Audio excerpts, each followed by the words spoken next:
Most people would have you believe that freelancing is not a real career option, and that earning a steady salary in this industry is near on impossible, pushing you to face the fact that you should just go ahead and give up now. For me though, I disagree, as these last 2 years have changed everything for me, earning more money from one freelancing platform than I ever thought was possible. And if I can do it, then I guarantee you can do it too.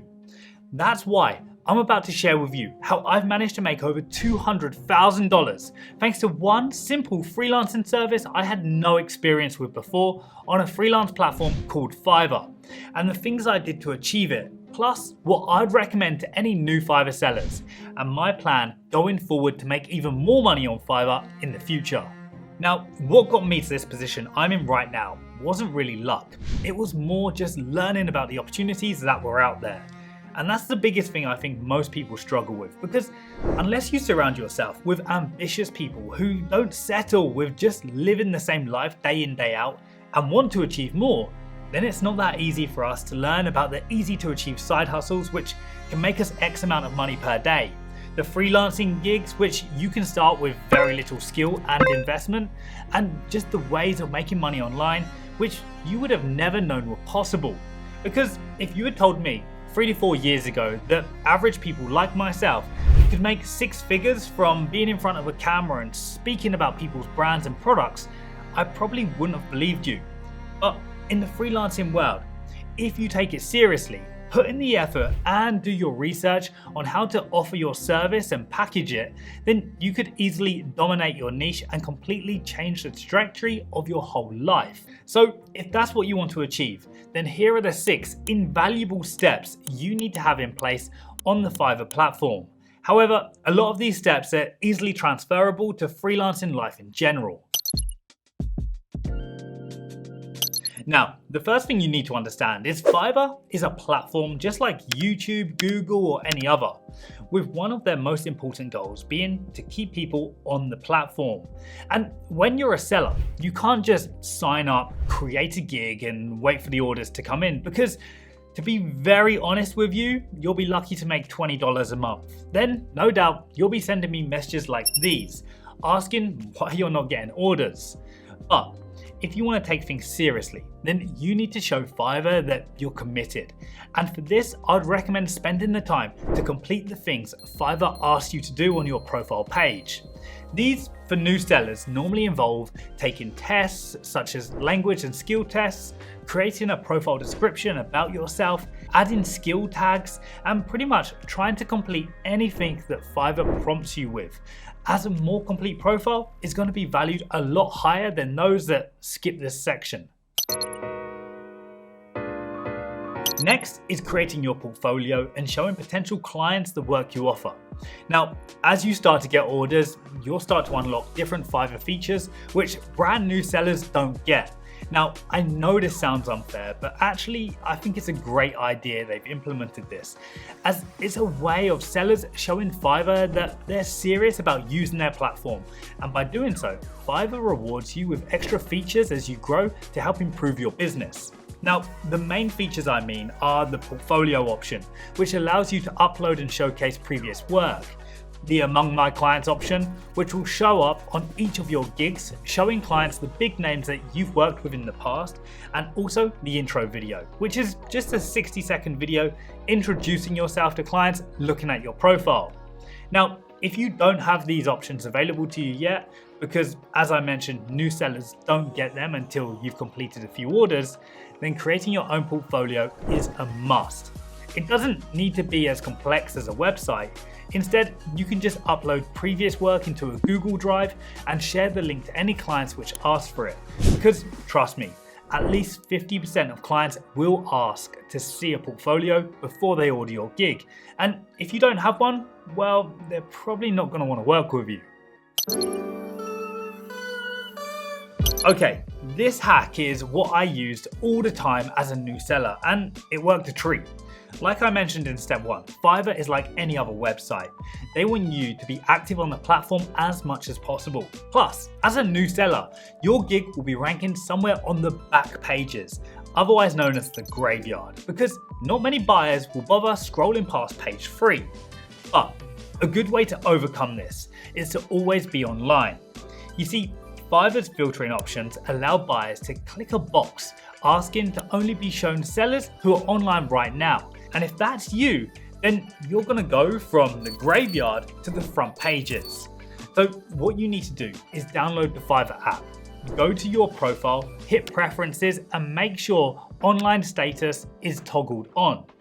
This now means that whenever you open the app and refresh the page, you'll be shown as online for something around 15 to 20 minutes or so. Now, of course, you don't have to do this 4 times an hour, 24 hours a day, but it's worth just opening the app quickly every time you have your phone in your hand to give you a fighting chance of being found. Replying to messages immediately are what's going to get you orders. Only this year have I got a little lazy responding to some clients, which in turn has made my response rate for the first time ever go to 2 hours rather than the 1 hour it always was. And when I was just starting out, I was automatically waking up at 3 o'clock in the morning, leaning out of bed and responding to any Fiverr messages I had. Very often, this is the time when I managed to seal the deal with clients as they were still online. Plus, waking up for 15 minutes, earning $100, $200 or $300 plus in orders and then going back to bed feels pretty good. Because if you don't respond fast, then the chances are that you're not going to get the order, as at least 70% of clients would have copied and pasted that same message to other freelancers. So you need to sell them fast before anyone else does. As a new seller, you can upload up to 7 different gigs onto your profile, and as you climb up in the ranks to level 1, 2 and top rated, the amount of gigs that you can offer will increase. But how many should you start with, and what's the one major error that I did and you should avoid? Well, regarding the number of gigs, I'd always suggest starting with a minimum of 3. You can go for more if you like, but at least 3 gigs is ideal, as it will show clients a variety of options that you offer. Plus, you can start ranking each one. Now, trying to rank more than 3 gigs at once can be difficult, as essentially, to rank a gig, you need to make sure you're getting orders through it, and those orders are giving you good feedback. Now, the mistake I made, which I wouldn't recommend, is putting each of your 3 gigs in the same category. For example, at the start, I listed all of my gigs under spokesperson videos. So I was essentially competing against my other gigs to only one market of people, those looking for spokesperson videos. So what you should do is list your gigs under different categories that Fiverr offer within your niche. For me, I had the options of screencasting videos, UGC videos, social media ads, and multiple others, allowing me to rank each gig under its own unique category, while increasing the amount of eyeballs on my gigs. Now, a lot of you will get hooked up on what price you should list your services at. You'll do some research and see that some sellers are offering $5 while others are offering $500. And from the beginning, your biggest competitive edge will be price. Therefore, unfortunately, from the start, I recommend starting low to get some orders and build your feedback. And yes, you will have to deal with difficult clients at low price points who are expecting hours of your time for $5 to $10.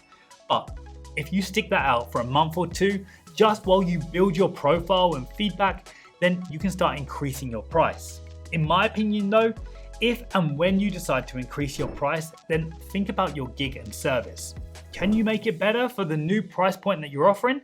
Because as you increase your price, your direct competition will change. It will no longer be other freelancers offering services from their bedroom, but professionals who reinvest their own money into this career they've chosen so that they can become better, faster, and offer higher quality services. So those are the 6 steps that you should take if you want to be a successful freelancer and dominate platforms like Fiverr. And as you start to get into this, you will start to learn the negative factors, which for me is time. Freelancing and the amount of other things that I want to do takes a lot of time. Therefore, I need to start buying back some of that time. So the best option I have is to increase my prices. And sure, this will mean I'll lose some clients who maybe don't want to spend above $100 with me, but I'll make it back on the clients who are willing to pay the higher price, providing me with more time to focus on other things. Plus, right now, I have quite a few improvements that I want to make to my Fiverr profile, that should easily justify my new higher prices. So let's see in the next couple of months what impact increasing my prices will have, because I know some people in the same niche as me earning on average 15 to 20k a month, and that's exactly where I want to be. So if you want to see what happens in 1 to 2 months from now, be sure to subscribe, as I'll definitely be making a part 2.